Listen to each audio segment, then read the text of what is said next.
నమస్కారం city news కి స్వాగతం. ముందుగా ముఖ్యాంశాలు.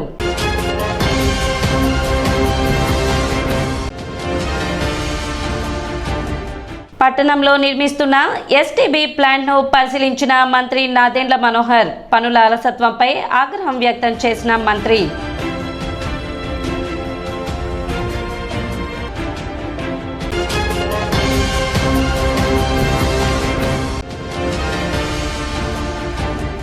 తెనాలి రూరల్ సీఐగా పదవి బాధ్యతలు చేపట్టిన శ్రీనివాస్.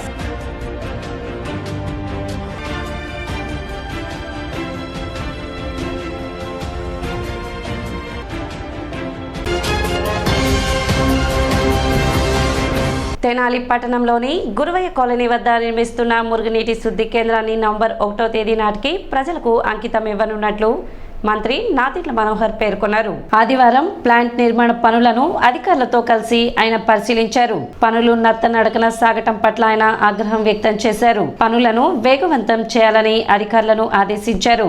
ప్లాంట్ మొత్తం తిరిగి జరుగుతున్న పనులను ఆయన క్షుణ్ణంగా అధ్యయనం చేశారు. ఈ సందర్భంగా ఆయన మాట్లాడుతూ తెనాలిలో సమగ్రమైన మురుగునీటి శుద్ధి ప్లాంట్ ఏర్పాటు కొరకు గతంలో 6 ఎకరాల స్థలం కేటాయించడం జరిగిందని, అయితే ఆనాటి పరిస్థితుల కారణంగా వివిధ నిర్మాణాలు ఆ ప్రాంతంలో జరిగినట్లు తెలిపారు. అయితే అమృత్ పథకంలో భాగంగా 28 కోట్ల రూపాయల కేంద్ర ప్రభుత్వ నిధులతో నిర్మిస్తున్న ఈ ప్లాంట్ నిర్మాణ పనులు గత జనవరి నుండి నిలిచిపోయాయని తెలిపారు. ప్లాంట్ నిర్మాణ పనుల్లో కొన్ని సమస్యలను గుర్తించినట్లు వెల్లడించారు. వాటన్నిటిని మరో 60 రోజుల్లో పరిష్కరించి నవంబర్ 1వ తేదీ నాటికి ప్రజలకు అంకితం ఇవ్వనున్నట్లు మంత్రి నాదెండ్ల మనోహర్ తెలిపారు. 1,40,00,000 రూపాయల ప్లాంట్ నిర్మాణ పనులకు పురపాలక సంఘం నిధులు మంజూరు చేసే విధంగా ఆదేశాలు జారీ చేసినట్లు వెల్లడించారు. పట్టణంలో వచ్చే మురుగునీటిని శాస్త్రీయ పద్ధతిలో శుభ్రపరిచి రైతులకు సాగునీటిని అందించే విధంగా చర్యలు తీసుకుంటామని చెప్పారు. పనుల్లో ఎంత జాప్యం జరిగితే అంత నష్టం వాటిల్లుతుందని, ప్రతి ఒక్కరూ వారి యొక్క పనితీరు మార్చుకుని నిధులు సద్వినియోగం చేసుకోవాలని మంత్రి నాదెండ్ల మనోహర్ తనదైన శైలిలో హెచ్చరించారు. తెనాలిలో మరో 2-3 మురుగునీటి శుద్ధి కేంద్రాలను ఏర్పాటు చేయనున్నట్లు తెలిపారు. రానున్న రోజుల్లో తెనాలికి కొత్త ప్రాజెక్ట్ తీసుకువస్తున్నట్లు ఆయన వెల్లడించారు. అదేవిధంగా పట్టణంలో ఉన్న రక్షిత మంచినీటి పథకాన్ని నిర్వీర్యం చేశారని, వారం రోజుల్లో సమావేశం ఏర్పాటు చేసి దానిని కూడా పూర్తి స్థాయిలో పట్టణ ప్రజలకు అందుబాటులోకి తీసుకురానున్నట్లు మంత్రి నాదెండ్ల మనోహర్ తెలిపారు. కార్యక్రమంలో కమిషనర్ బండి శేషన్న, పలువురు అధికారులు పాల్గొన్నారు.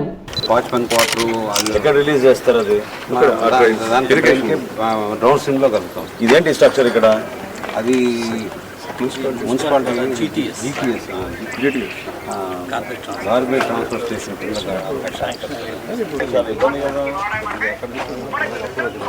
ఎక్కడో ఆగిపోయింది కదా. బీటీ రోడ్ అయినా కనీసం సైట్లోకి వస్తే కొంచెం వెహికల్స్ రావడానికి అదే మనం చేయాలి. Technically this is our property. అవును sir. It doesn't matter if it's rural or urban. This is our property.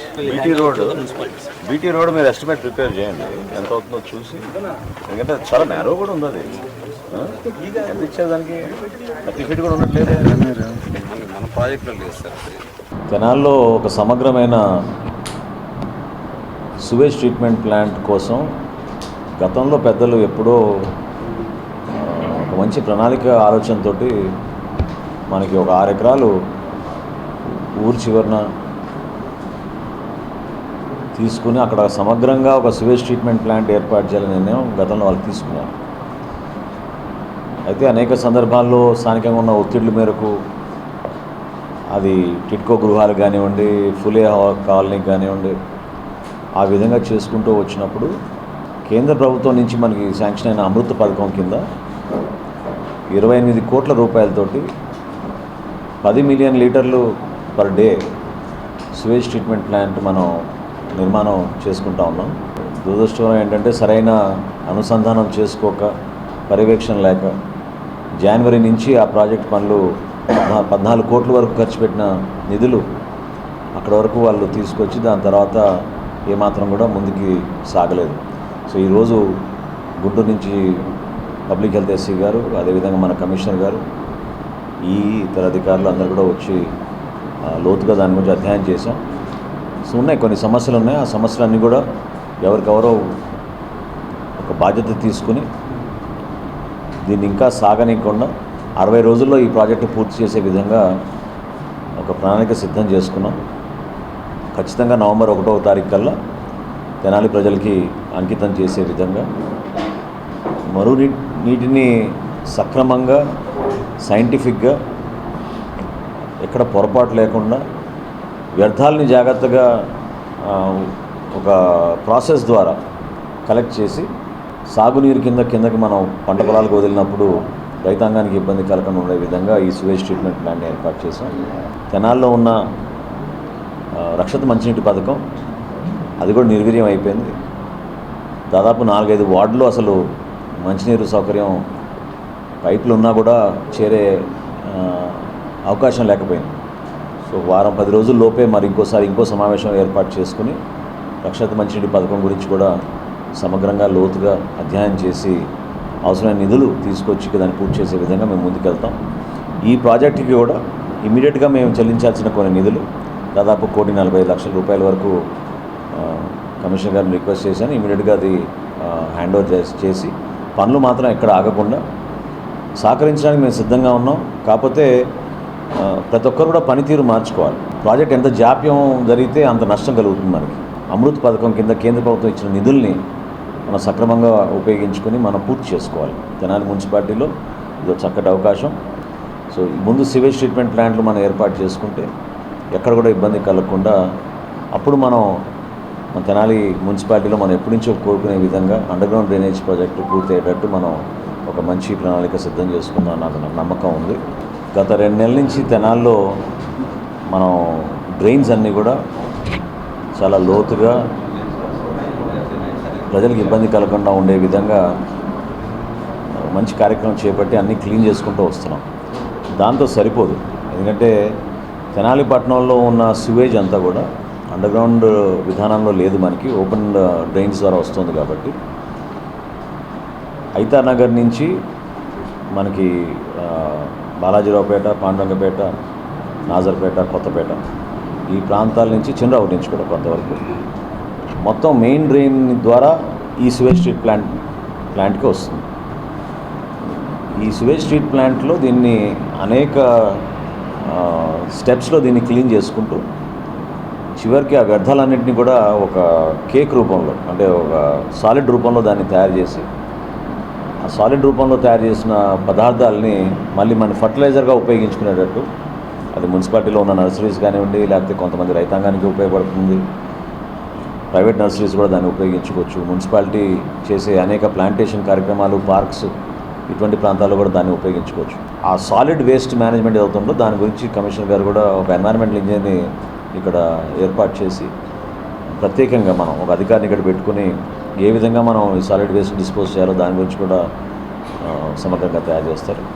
అంతిమంగా ఈ సువేజ్ వాటర్ వచ్చి మామూలు రెగ్యులర్ వాటర్గా తయారయ్యి అక్కడి నుంచి క్షేత్రస్థాయిలో మన రైతాంగానికి ఉపయోగపడే విధంగా ఈ సాగునీరు కింద మారి ఇక్కడి నుంచి మళ్ళీ మనకి పంట కాలంలో చేరిపోతుంది.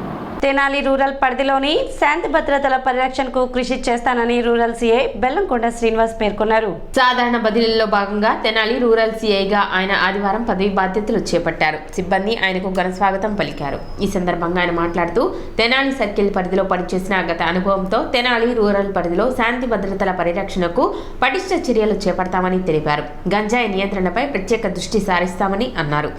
అదేవిధంగా ఫ్రెండ్లీ పోలీసింగ్ విధానాన్ని ప్రజల్లోకి తీసుకువెళ్తామని చెప్పారు. నేర నియంత్రణలో ప్రజల సహకారం ఎంతో అవసరమని, దానికి అనుగుణంగా ప్రజలతో కలిసి పనిచేస్తామని సీఏ శ్రీనివాస్ వెల్లడించారు. అంటే నేను ఆల్రెడీ ఇంతకుముందు తెనాలి రూరల్ సర్కిల్ చేస్తున్నాను.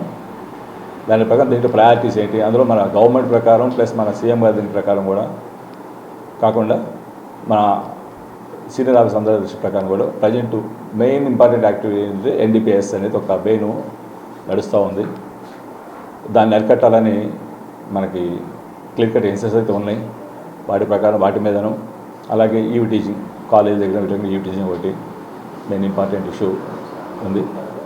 ఇంకొకసారికి ప్రయారిటీస్ ఏమైతే ఉన్నాయో, గవర్నమెంట్ వారి ప్రయారిటీస్ ఏమైతే ఉన్నాయో దాని ప్రకారం మా యొక్క ఆఫీసర్ల యొక్క ఇన్స్ట్రక్షన్ తీసుకొని డిఎస్పీ గారు, ఎస్పీ గారు ఇన్స్ట్రక్షన్ తీసుకొని వాటి ప్రకారం యాక్ట్ చేస్తూ నాకు పోస్ట్కి ఇచ్చినటువంటి ఆఫీసర్స్కి అందరికీ కూడా ఒక అష్యూరెన్స్ అయితే నేను ఇవ్వగలుగుతాను.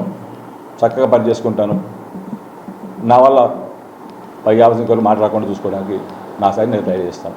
ఫ్రెండ్లీ పోలీస్గా ఒక ఇష్యూ నడుస్తూ ఉంది. దాని ప్రకారమే నేను అందరూ కూడా పబ్లిక్ కూడా ఏంటంటే పోలీసులు కోఆపరేట్ చేయండి అని రిక్వెస్ట్ చేస్తున్నాను. ఇప్పుడు ఒక చిన్న విరామం.